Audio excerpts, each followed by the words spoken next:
Bonjour à toutes et à tous et bienvenue à Libre Ensemble, votre rendez-vous de la laïcité. Aujourd'hui, nous vous proposons d'aller à la rencontre de deux femmes, deux intellectuelles françaises, deux libres exaministes, à savoir Nicole Lapierre et Annie Lebrun. Nicole Lapierre est sociologue et elle s'interroge essentiellement au sujet des sources du racisme et de la xénophobie. Annie Lebrun est quant à elle poétesse, critique littéraire, spécialiste du Marquis de Sade et de Victor Hugo et elle s'interroge quant à elle au sujet du progressisme et de la subversion à l'ère du consumérisme total. Ces deux entretiens vous sont proposés par Jean Cornille avec le support technique du CLAV.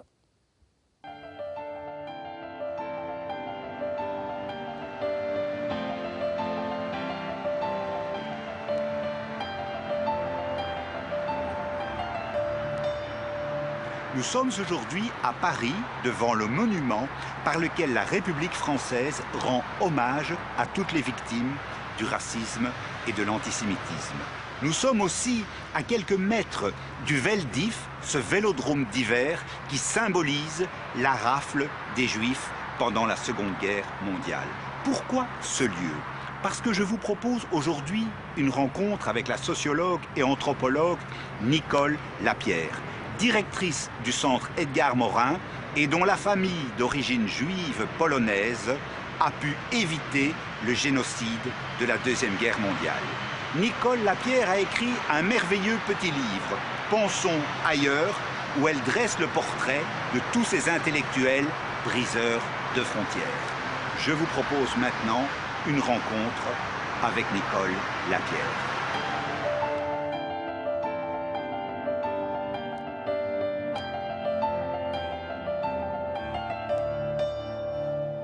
Madame Lapierre, vous avez écrit il y a quelques années un très beau livre, Pensons ailleurs, qui fait le portrait de philosophes, d'intellectuels, de savants qui ont voulu transcender leurs conditions, qui ont voulu transcender leur classe sociale, briser les frontières. Qu'est-ce qui vous a amené à cette galerie de portraits de gens qui ont justement, comme le dit la formule de Montaigne, souhaité penser ailleurs ? Plusieurs choses, je pense, à la fois des raisons intellectuelles et des raisons personnelles, comme toujours, hein, je crois, dans les recherches, surtout en sciences humaines, en sciences sociales. J'ai toujours été sensible à l'idée de la migration comme expérience, comme aventure. J'ai toujours pensé, au fond, que les émigrés étaient des sortes de héros des temps modernes. On a souvent une vision un peu misérabiliste. C'est vrai qu'ils affrontent des difficultés souvent dans l'émigration, dans l'exil. Mais en même temps, je pense que pour certains, c'est un enrichissement. C'est une façon d'arriver dans un nouveau monde, dans une nouvelle culture et d'y apporter quelque chose et de la regarder aussi, cette culture nouvelle, un peu différemment. Et ça, c'est sans doute lié à mon histoire familiale, à l'admiration que j'avais pour mon père qui avait fait ce parcours d'émigration. Mon père était juif polonais, il a quitté la Pologne, il est venu en France et il avait pour ce pays et sur ce pays un regard à la fois admiratif et décalé.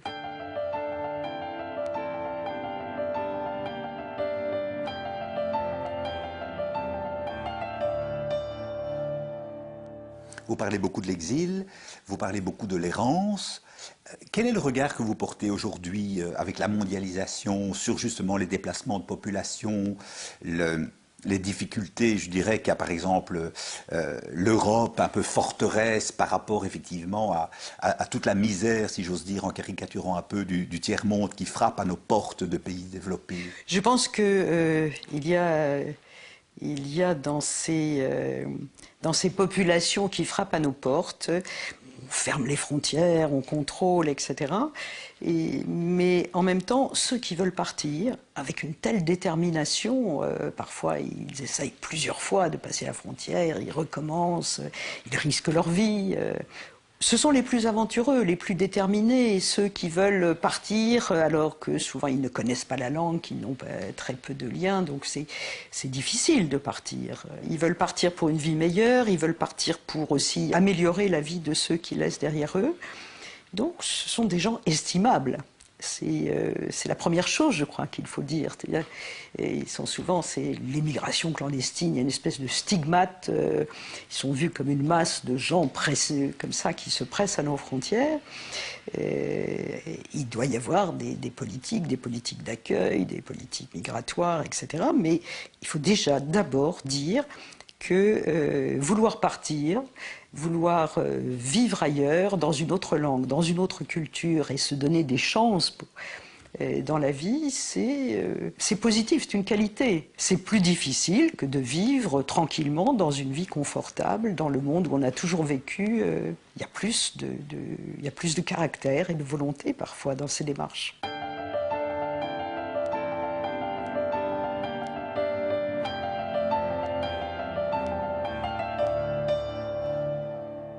Il y a moyen encore aujourd'hui dans le monde intellectuel de penser ailleurs, aujourd'hui au XXIe siècle?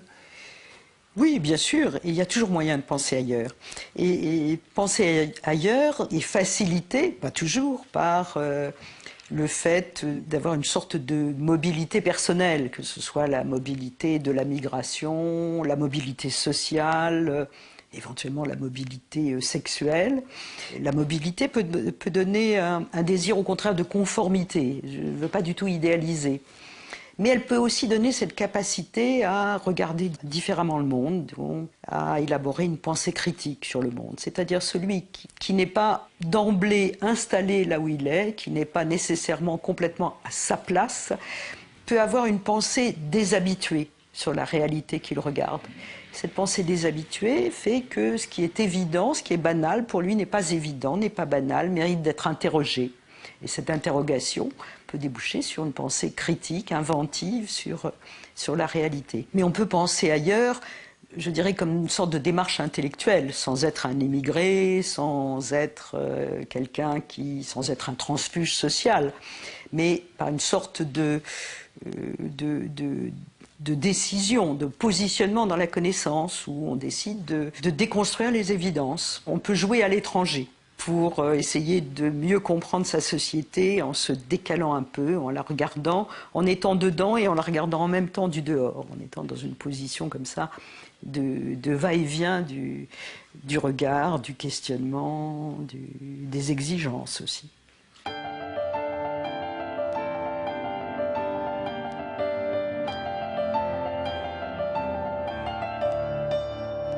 Vous avez écrit aussi un livre sur changer de nom. Pourquoi changer de nom? Alors, moi, je me suis intéressée au changement de nom dit d'origine ou de consonance étrangère. Pas au changement de nom ridicule. Pourquoi? Parce que les changements de nom ridicules sont indéniablement, peuvent être dans la vie un handicap, mais bon, un handicap n'est pas un stigmate. Voilà. Un handicap, je cite cet exemple parce que dans les listes que je regardais de changement de nom, il y en avait un certain nombre. Si un malheureux monsieur Cocu préfère s'appeler Cossu, on comprend très vite pourquoi, parce que bon, les blagues, les lazis depuis l'école jusqu'à... Voilà. Les changements de nom, de consonance ou d'origine étrangère, c'est autre chose. C'est-à-dire ça renvoie là aussi au fait d'être étranger, et éventuellement étranger d'une minorité, encore une fois, mal vue, stigmatisée. Parce que le nom, on n'en prend pas tellement conscience, mais du matin au soir, dans la vie courante, on est amené à décliner son nom. Je sais pas, pour réserver dans un restaurant, pour laisser un vêtement à la teinturerie, enfin pour des actes de la vie courante, on donne son nom. Et son nom, ou certains noms, sont tout de suite un signal de reconnaissance, ah vous aussi, vous êtes belge, ou signal de méfiance. Et selon les circonstances, ah ça c'est un nom juif, ça c'est un nom arabe, etc. Et ça peut devenir très très lourd selon les circonstances historiques, les moments historiques. Et donc ce changement de nom, pour moi, c'était comme une sorte de verre grossissant sur les questions de stigmatisation, de racisme, de xénophobie, mais aussi de rapport à l'identité, à l'intégration. Parce que changer de nom, au fond, ça révèle toutes ces questions, le regard des autres et le désir aussi d'esquiver ce regard, de s'intégrer dans un pays. Madame Lapierre, un tout grand merci pour cet entretien. Merci à vous.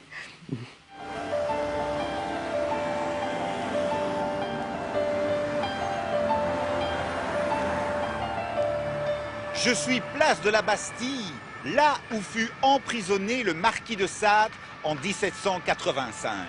Pourquoi?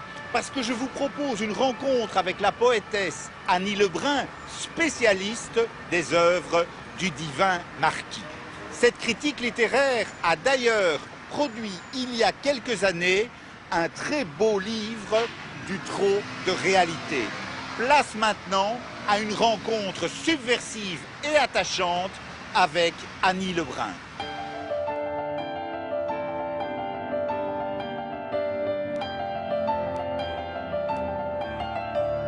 Annie Lebrun, vous menez aujourd'hui, au travers de votre œuvre, une critique acide de la société actuelle, qui est au fond, d'une certaine manière, pourrait-on dire simplement, la société de consommation des années 60, mais en pire, la marchandisation du monde, le mercantilisme généralisé. Vous avez des mots extrêmement durs pour qualifier notre réel et notre présent. Oui, parce que le refus du monde que j'avais à 17 ans j'ai le même refus avec la même intensité, c'est-à-dire que je n'admets pas cette sorte, justement maintenant on le voit, d'entreprise d'asservissement, de domestication qui s'est fait par la marchandise et qui aujourd'hui, avec Internet, atteint des proportions affolantes. Vous menez aussi une critique forte de l'information et vous dites la plus grande des censures, la première censure, c'est l'excès d'information puisque vous parlez d'Internet. Donc au fond, on est tellement surinformé qu'on est désinformé. Est-ce que ça signifie dans votre esprit qu'il n'y a plus moyen de faire la séparation entre l'essentiel et l'accessoire, qu'on ne voit plus de ligne directrice dans le récit du monde, dans l'interprétation du monde et que tout est une équivalence de présentisme immédiat qui ne permet plus aucune profondeur dans la réflexion? Oui, tout est fait pour qu'on en arrive à ça. Et c'est bien pour ça que je parle de domestication. Parce que, disons, à la fin des années 90, je me suis rendu compte qu'on était dans une situation très bizarre. C'est-à-dire, il y avait des gens qui continuaient à développer des critiques assez radicales de cette société-là, mais on avait l'impression d'une inefficacité incroyable, c'est-à-dire comme si ces critiques ne comptaient pour rien et avaient une fonction de l'heure pour et toute la prise de conscience qui avait été celle de 68, tout se passait comme si c'était complètement neutralisé.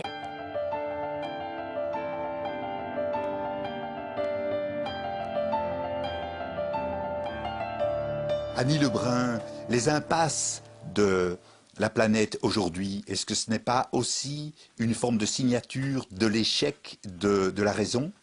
Ah oui, c'est quelque chose de catastrophique. Bon, il ne s'agit pas d'être contre la raison pour la sensibilité, mais justement de voir comment les pensées critiques ont en quelque sorte utilisé les armes de l'ennemi, si je puis dire. Les pensées critiques ont fait une sorte d'impasse sur la sensibilité, sur tout ce qui était du domaine sensible, et sont rentrées dans le choix utilitariste qui avait été fait par la civilisation industrielle. Quand vous dites pensée critique, vous sous-entendez le marxisme, par exemple, ou les marxismes. Oui, mais aussi d'autres pensées après qui ont suivi. Il y a une sorte comme si le sérieux consistait à ne pas tenir compte du monde sensible. Or, on voit et à ne pas tenir compte non plus de la nature, de l'environnement. Or, quand on voit la sorte de poubelle dans laquelle on vit et ce qui a été fait, la dévastation du monde qui a été faite, il faut voir que l'idéologie progressiste qui a été partagée aussi en quelque sorte par tous les courants politiques, et même ceux qui étaient critiques, est à l'origine aussi de cette dévastation. Et par exemple, quand on voit toutes les questions qui se posent autour des banlieues, c'est que quand on est contraint de vivre dans la laideur, ça ne peut engendrer que des catastrophes. ces immeubles, cette architecture a été faite complètement en dehors de toute idée de l'environnement. Donc c'est des êtres qui sont complètement, qui sont réduits à eux-mêmes, d'où l'agressivité.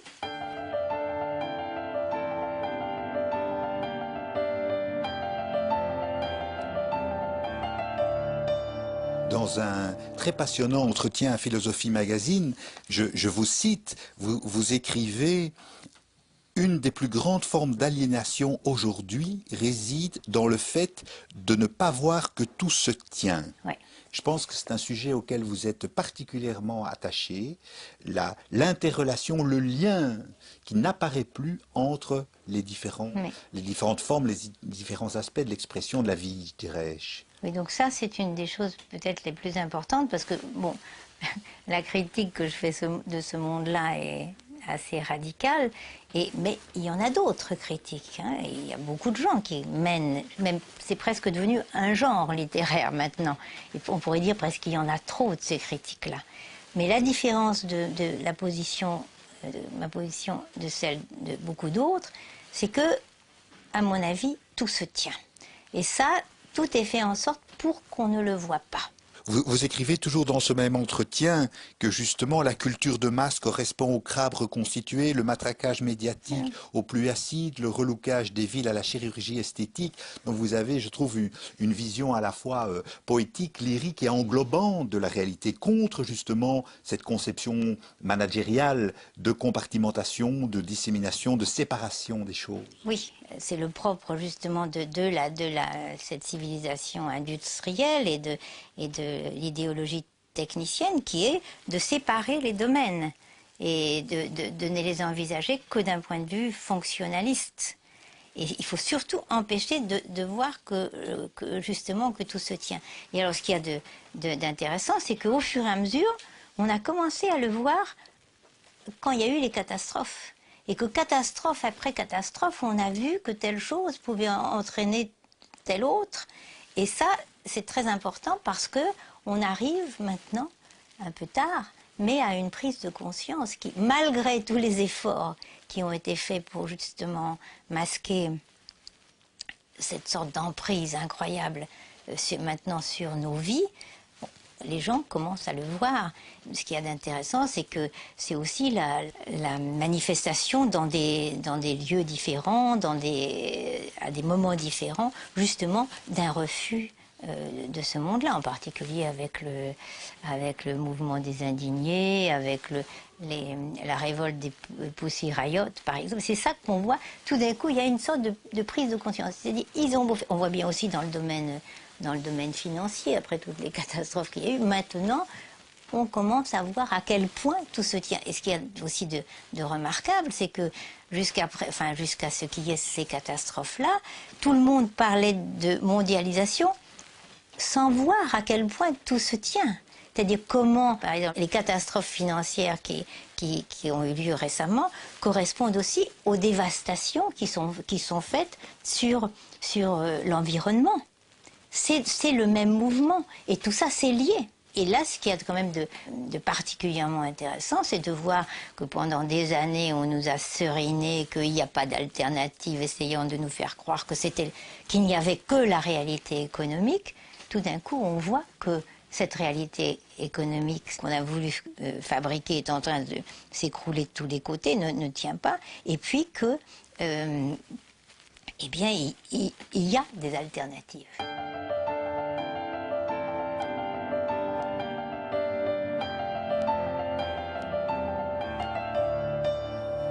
Vous avez beaucoup réfléchi à l'œuvre de Sade. Qu'est-ce que Sade nous dit aujourd'hui qui peut nous éclairer et, je dirais justement, attiser notre vision subversive sur le monde contemporain?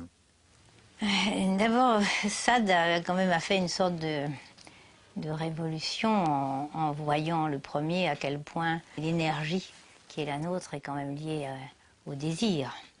Et pour lui, c'est le centre de tout et c'est aussi même le centre le moteur même de la pensée. Il dit on déclame contre les passions sans songer que c'est à leur flambeau que la philosophie allume le sien. Bon. Et à partir de là, c'est quand même une sorte de révolution copernicienne, c'est-à-dire qu'est-ce que fait Sade? Il écrit la philosophie dans le boudoir. Et les gens disent, bon oui, répète ce titre-là sans voir. Mais il met la philosophie dans le boudoir. Alors que quand les philosophes essayent de réfléchir, par exemple, sur la question érotique, sur la question amoureuse, eux mettent le boudoir dans la philosophie. Et ça change tout de mettre la philosophie dans le boudoir. Parce qu'ils ramènent le corps dans la pensée. Et c'est une pensée qui va tenir compte du corps. Je crois que c'est ça le scandale profond de Sade, ce qu'on ne lui pardonne pas. Parce que ce mouvement qui ramène le corps dans la pensée ramène aussi la singularité du désir dans la pensée. Et en même temps, c'est une façon, justement, de mettre en cause profondément les chimères, c'est-à-dire, par exemple, Dieu.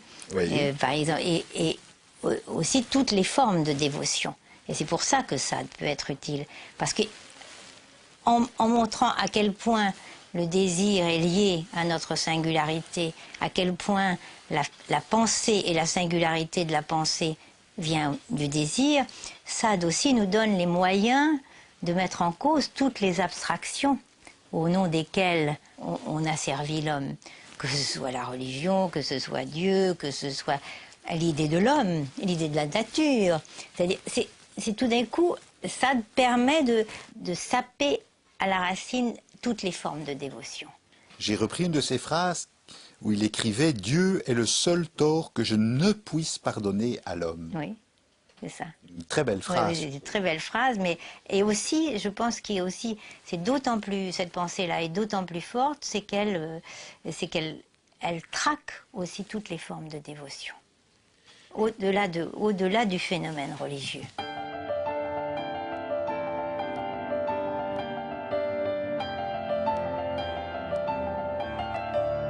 Je voudrais vous poser une dernière question sur le travail que vous avez fait autour de Victor Hugo.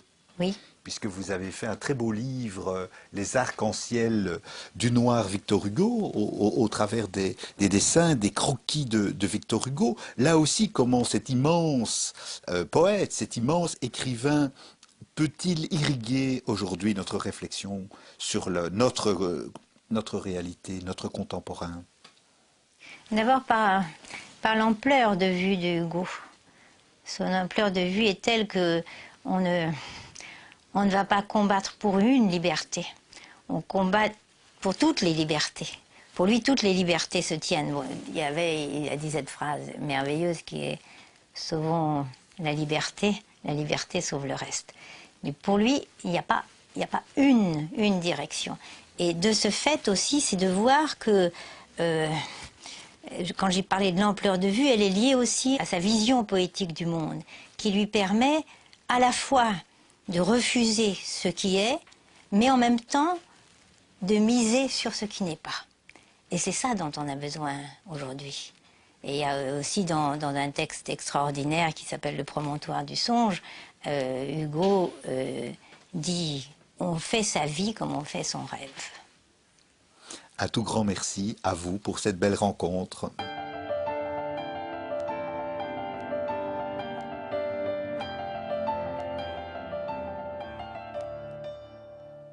Voilà, si vous voulez revoir cet entretien de Jean Cornille ainsi que toutes nos autres émissions, il vous suffit de vous connecter sur notre site internet libreensemble.be. Merci de nous avoir suivis et à très bientôt. Au revoir.